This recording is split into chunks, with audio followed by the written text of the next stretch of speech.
Bismillahirrahmanirrahim. Assalamualaikum warahmatullahi wabarakatuh. Halo, kabar teman-teman, berjumpa lagi dengan Tips Otomotif Channel. Di kesempatan kali ini saya akan sharing sedikit pengalaman kepada teman-teman, khususnya teman-teman yang ingin mencari atau ingin membeli sebuah mobil bekas idaman teman-teman.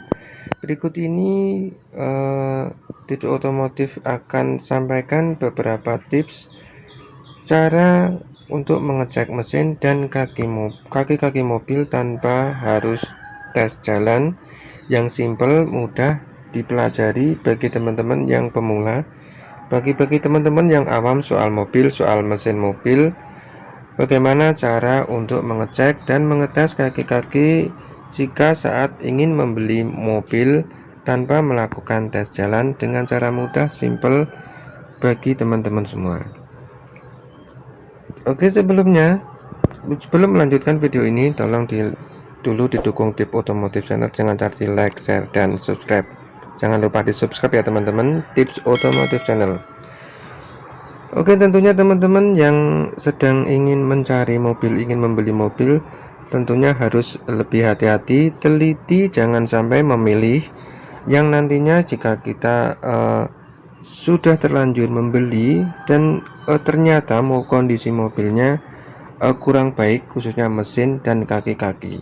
Berikut ini langsung saja simak tipsnya bagaimana cara memilih, cara mengetes dan mengecek kondisi mesin mobil dan kaki-kaki mobil tanpa harus tes jalan.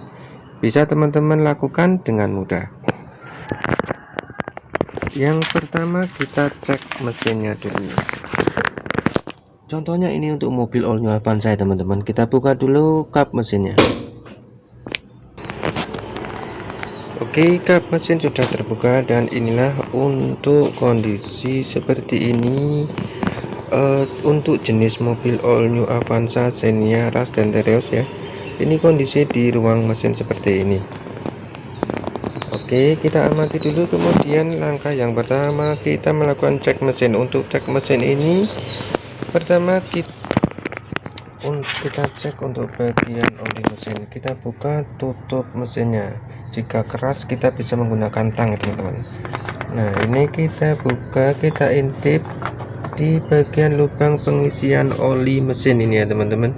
Dicek apakah ada kerak atau lumpur oli yang terdapat, bisa kita lihat di sini. Di dalam mesin ini terlihat bersih sekali ya teman-teman, putih, tidak ada kerak atau lumpur oli yang ada di dalam, dan warnanya juga bening, tidak hitam ya teman-teman.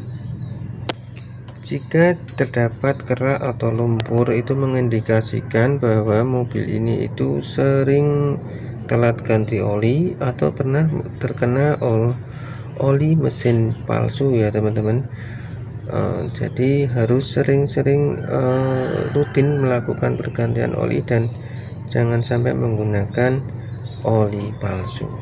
Kemudian masih berhubungan dengan oli, kita tarik dipsticknya, kita akan cek volume olinya. Dari dipstick ini kita juga bisa mengetahui kondisi oli mesin. Nah, pastikan volume oli ada di batas garis atas dan garis bawah ya. Juga bisa dilihat untuk kondisi olinya apakah masih bening, atau bisa juga kalau sering telat ganti oli akan kerak dan terlihat di ujung ini ya. Dan ini kondisi olinya masih bagus, cuma sudah terlalu lama untuk saatnya ganti oli ya teman-teman. Oke, kita masukkan kembali. Untuk dipsticknya pastikan ya volumenya jangan sampai berkurang dan kondisinya masih bening. Lalu kemudian kita lakukan pengecekan kebocoran oli, baik pada mesin atau transmisi. Ada 5 bagian yang sering terjadi rembes atau bocor pada oli pada mesin. Baik, saya tunjukkan. Yang pertama, kita cek bagian seal cover valve ya. Ini yang dimaksud dengan seal cover valve ini ya teman-teman. Nah, khususnya bagi teman-teman yang lagi mengecek. Biasanya untuk mobil yang sudah menempuh jarak 100.000 km, seperti contohnya pada Avanza ini, mulai terdapat rembes-rembes pada seal cover valve ini ya teman, yang atas ini ya, tutup klep ini ya. Nah ini sering rembes. Ini caranya untuk solusinya sebenarnya sangat mudah teman-teman. Kita tinggal ganti per pak seal cover valve nya ini. Untuk biayanya itu sekitar 200.000, per paknya 100.000, jadi 300.000 ini sudah beres untuk seal cover valve. Nah yang kedua untuk seal timing chain. Seal timing chain itu sebelah ini ya. Bentar. Untuk seal timing chain bagian ini yang teman-teman. Nah ini juga ya, ketika sudah usia 100.000 km ini juga mulai rembes-rembes. Ini juga harus dilakukan penggantian ya. Untuk di bagian ini ya, belakangnya ini, samping ini ya, samping ini nanti sampai dilepas di depan. Itu yang biasanya terjadi pada mobil Avanza dan Xenia. Selain seal cover valve, kedua seal timing chain. Kemudian yaitu seal crankshaft depan, kita bisa dicek di puli ini ya, puli paling bawah yang besar ini kita bisa cek dari bawah. Nah ini temannya seal crankshaft depan. Nah ini masih kering ya, di antara puli depan ini ya, di belakang puli ini. Nah ini puli crankshaft depan. Kemudian sudah masih dalam kondisi di bawah, sekalian kita cek seal ini ya, bak oli ini ya, tempat oli ya, karter ini ya teman-teman. Nah ini masih kering ya, alhamdulillah. Kemudian satu lagi ya, yang kelima, yang terakhir itu seal crankshaft belakang, itu yang belakang sana sebentar. Nah ini seal crankshaft belakang ya teman-teman. Ini juga ada kebocoran pada seal snelling ya ini ya. Nah ini di seal crankshaft belakang itu sambungan antara transmisi dan mesin ya teman-teman. Nah untuk penggantiannya ini sebenarnya cukup mahal ya, karena prosesnya yang agak sulit. Jadi untuk ongkos bongkarnya sendiri 300.000, ya hasilnya cuma 50.000 teman-teman. Tapi sebaiknya untuk penggantian ini dilakukan berbarengan saat kita ganti kapas kopling. Itu tadi 5 bagian mesin yang sering terjadi bocor oli pada mesin mobil.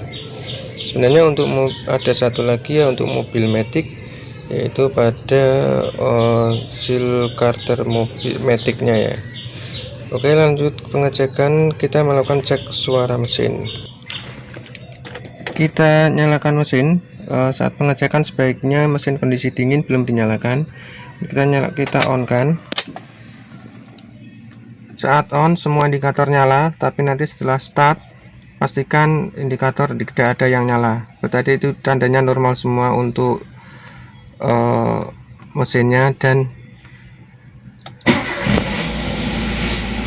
nah ini semua indikatornya udah mati semua, berarti tidak ada sensor yang bermasalah. Dan ini untuk hand rem. Oke, selanjutnya mesin sudah menyala. Kita cek suara mesin. Dengarkan dengan seksama dan perhatikan. Dengarkan dengan kenapa kita harus mengecek di saat mesin masih dingin? Karena di saat mesin masih dingin, oli masih di bawah, oli belum bersirkulasi, itu biasanya akan terdengar bunyi kasar bila ada masalah pada mesin mobil kita. Seperti ini ya.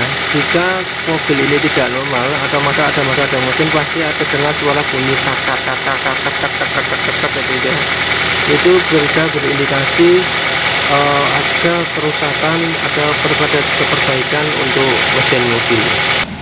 Kemudian setelah beberapa menit mesin menyala, kita cek ke bagian knalpot apakah ada asap yang keluar.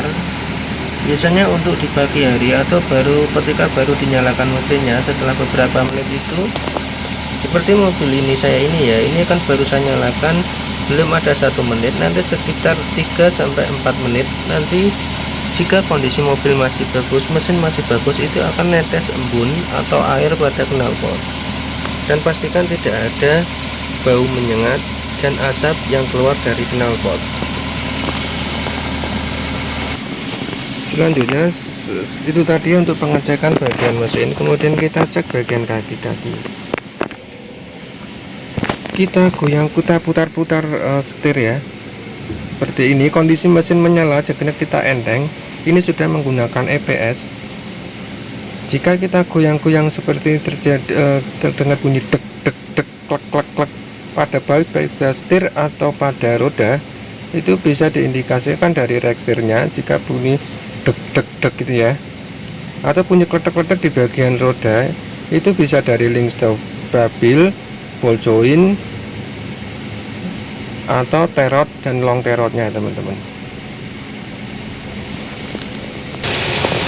Kemudian pastikan juga kondisi bannya itu makannya rata ya, tidak makan sebelah atau habis sebelah.